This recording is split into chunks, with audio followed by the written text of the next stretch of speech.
This isn't going live. You're not. Okay. Hey, YouTubers. I'm back with another video.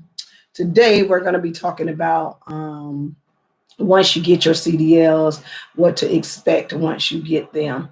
Once you, I went to school, so once I left school, I had to get everything in order. Um, I got my CDLs, I got my permit, and got my CDLs later on.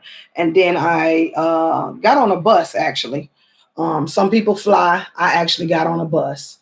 Um, let's see. Yeah, there we go.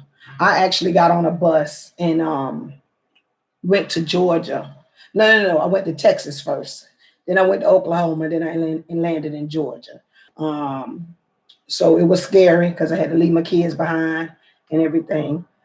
And once I got there, I was in what they call their hotels because sometimes when you go to different companies, they have their um, own hotel, like places where you sleep.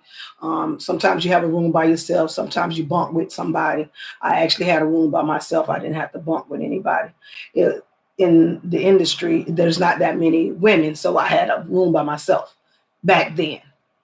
Um, and I did orientation, which took a week of orientation. We got paid for it.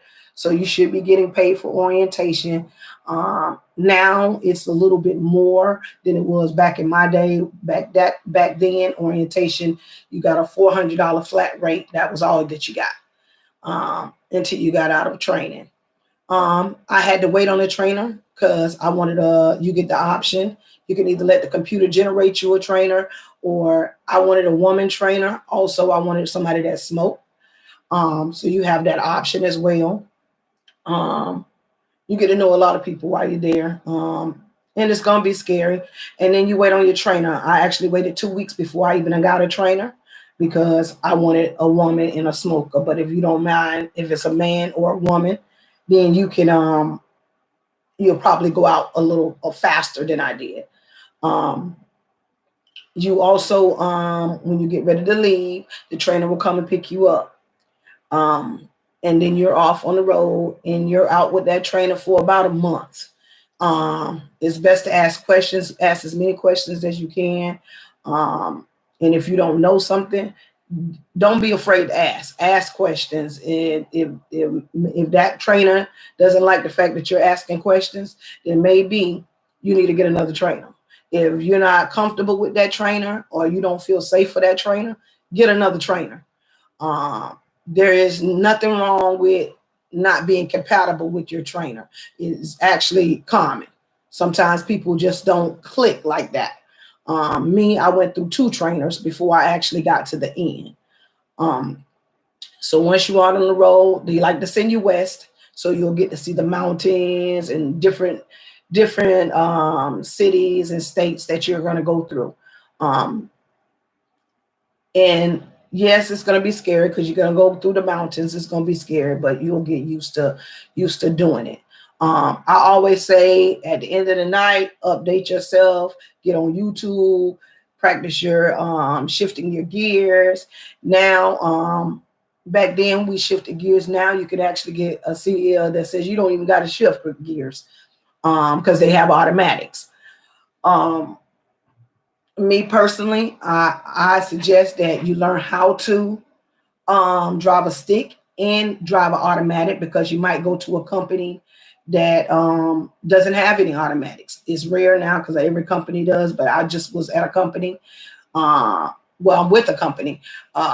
that I'm with a company that actually we don't. There's no automatic, so you have to request one. There are some companies that only have automatics, so be aware of that. So you want to, before you leave, you want to be comfortable with shifting gears and knowing how to drive an automatic because it might be your truck might break down and they might have to send you a truck, and the only truck they got is a stick. So you want to be aware of those kind of things as well when you get ready to go out. Don't just learn one, try to learn both because it's very important in this industry to know both.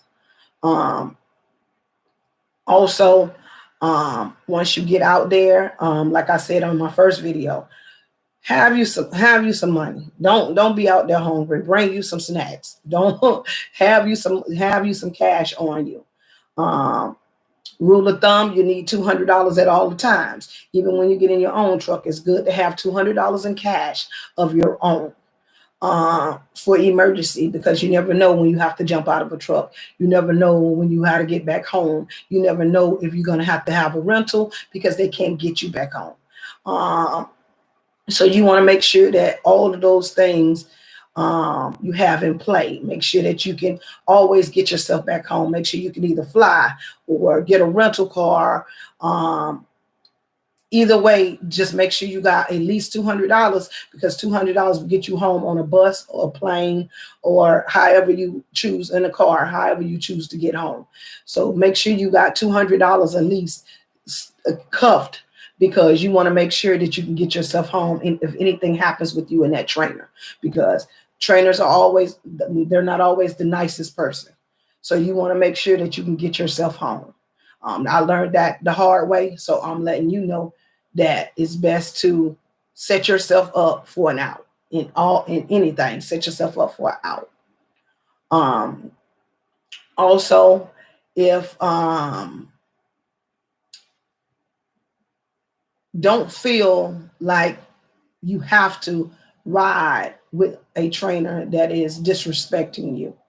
Don't feel like you have to do it to complete. No, they will take you out of that truck and put you in another truck as fast as 1, 2, 3. It's not, if you don't feel comfortable with something and you don't feel safe, get yourself out. Because 9 out of 10, riding with that trainer for a month is going to be hell.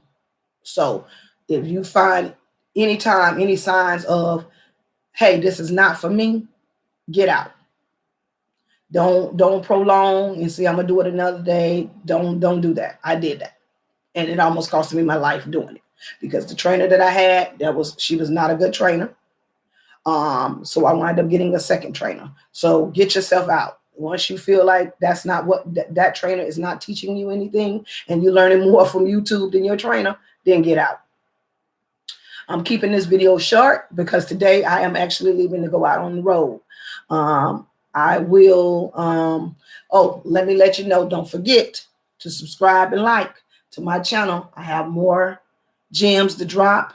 I actually have a giveaway that I'm doing every Friday. It's at info@laboutiqueuniquestore.com. Send in your email address, your name, your telephone number, and don't forget to put your cash out, because I can't put you in the giveaway if I don't have your cash out, because how are you going to get the money? I enjoyed you guys, but I have to go, and talk to you next time. Hope you enjoyed. Don't forget to subscribe and like now.